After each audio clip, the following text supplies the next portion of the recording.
Hello दोस्तों, राधे राधे, जय श्री कृष्णा, राम राम, हर हर महादेव। मेरे चैनल में आप सभी का स्वागत है। और अगर अभी तक आपने लाइक और सब्सक्राइब नहीं करा है तो प्लीज़ कर दें। तो दोस्तों, 11 जुलाई 2025 से हिंदू पंचांग का 5वां महीना सावन शुरू हो गया है। सावन का नाम आते ही शिव भक्तों के मन में एक अजीब सा उत्साह आ जाता है। इस पूरे महीने शिव मंदिरों में भक्तों की लंबी कतारें देखी जाती हैं, जो भोलेनाथ का दर्शन और उनका जलाभिषेक करने को आतुर रहती हैं। ऐसी मान्यता है कि सावन में स्वयं महादेव धरती पर आते हैं और सृष्टि का संचालन करते हैं। ऐसे में सावन के इस विशेष महीने में शिवलिंग पर रुद्राभिषेक करना और भोलेनाथ को उनकी प्रिय चीज़ें अर्पित करना भोलेनाथ मनोवांछित फल देता है, अर्थात भक्तों को मनवांछित फल की प्राप्ति होती है। सावन के प्रत्येक सोमवार को सावन सोमवार कहा जाता है। इन दिनों व्रत, पूजन, जलाभिषेक, मंत्र जाच और विशेष उपायों का विशेष महत्व है। मान्यता यह है कि इस समय में, इस माह में, जब भक्त श्रद्धा से शिवलिंग पर जल, बेलपत्र, धतूरा, भस्म, भांग और अन्य प्रिय चीज़ें अर्पित करते हैं शिव जी को, तो शिव जी अत्यंत प्रसन्न और शीघ्र प्रसन्न हो जाते हैं और अपने भक्तों को सुख, समृद्धि, स्वास्थ्य और शांति का वरदान देते हैं। विशेषकर सोमवार के दिन जब शिव पूजा का विशेष योग बनता है तो शिवलिंग पर पूजन और अभिषेक करने से भक्तों की समस्त मनोकामनाएं पूर्ण होती हैं। शिव पुराण और स्कंद पुराण में उल्लेख मिलता है कि सावन में की गई शिव पूजा का फल सामान्य दिनों में की गई पूजा से कई हजार गुना अधिक होता है। सोमवार के दिन भोलेनाथ की विशेष पूजा अर्चना की जाती है। कहा जाता है कि शिव जी अति प्रसन्न होने वाले देव हैं, जो सच्चे मन से पूजा करने पर शंकर जी जो हैं वो हर एक पर अपनी कृपा बरसाते हैं। ऐसी मान्यता है कि यदि शिवलिंग पर कुछ विशेष वस्तुएं अर्पित की जाएं तो जीवन की समस्त बाधाएं दूर हो जाती हैं और जीवन में सुख समृद्धि प्राप्त होती है। भगवान शिव को भोलेनाथ भी कहा जाता है और विनाशक भी कहा जाता है। नाम के अनुसार ये भक्तों पर बहुत जल्दी प्रसन्न हो जाते हैं और जब कभी कभी रौद्र के रूप भी धारण कर लेते हैं। शिव पुराण में बताया गया है कि भगवान शिव की पूजा में विशेष बातों का ध्यान रखना चाहिए।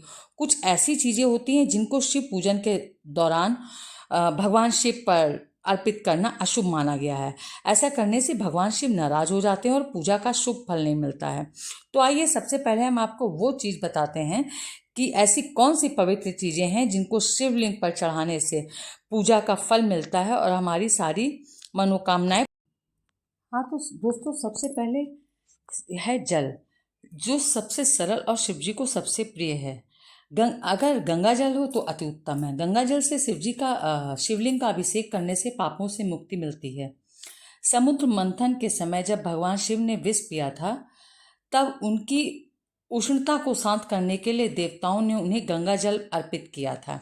इसलिए ये अभिषेक शिव को शीतलता और साधक को पावनता प्रदान करता है। कहते हैं जल ही जीवन है और महादेव जल से ही संतुष्ट हो जाते हैं। दूसरा है पंचामृत। जल भी चढ़ाने से पहले पंचामृत जो है वो दूध, दही, घी, शहद और चीनी के मिश्रण से बनता है। इससे जल चढ़ाने से पहले ये शंकर जी को अर्पित करना अत्यंत शुभ माना जाता है। गन्ने का रस। गन्ने के रस से अभिषेक करने से विशेषकर आर्थिक लाभ और ऋण मुक्ति होती है। दूध भी शंकर जी को अत्यंत प्रिय है। दूध चढ़ाने से शारीरिक कष्ट दूर होते हैं और आरोग्य की प्राप्ति होती है। दही अर्पित करने से जीवन में स्थिरता और समृद्धि आती है। घी चढ़ाने से शक्ति और तेज बढ़ता है और जीवन में प्रकाश आता है। शहद अर्पित करने से वाणी में मिठास आती है। इत्र, महादेव को इत्र बहुत पसंद है। इसे चढ़ाने से मन शांत होता है और पॉजिटिव ऊर्जा का संचार होता है। बेलपत्र भगवान शंकर को सबसे अधिक प्रिय है। मान्यता है कि बेलपत्र के तीनों में ब्रह्मा, विष्णु और महेश निवास करते हैं। इसे चढ़ाने से जन्म जन्मांतर के पापों का नाश होता है। धतूरा शिव का प्रिय माना जाता है क्योंकि ये विषपान का प्रतीक है, जो भगवान शिव ने संसार की रक्षा के लिए किया था। इसे चढ़ाने से शत्रु संबंधी बाधाएं दूर होती हैं। आक या चमेली का फूल। आग के फूल शिवजी को बहुत पसंद हैं। इसे चढ़ाने से मोक्ष की प्राप्ति होती है। और चमेली का फूल सौभाग्य और प्रेम का प्रतीक है। शमी के पत्ते। शमी का वृक्ष न्याय का प्रतीक है। इनके पत्ते शिवलिंग पर चढ़ाने से ग्रह दोष शांत होते हैं। सोमवार को शिवलिंग पर रुद्राक्ष अर्पित करना अत्यंत शुभ माना जाता है। रुद्राक्ष भगवान शिव के अश्वों से उत्पन्न हुआ था। इसे शिवलिंग पर चढ़ाने से साधक के जीवन की समस्त बाधाएं दूर होती हैं और अगर वो इसे प्रसाद के रूप में धारण करता है तो शिव जी की कृपा उस पर सदैव बनी रहती है।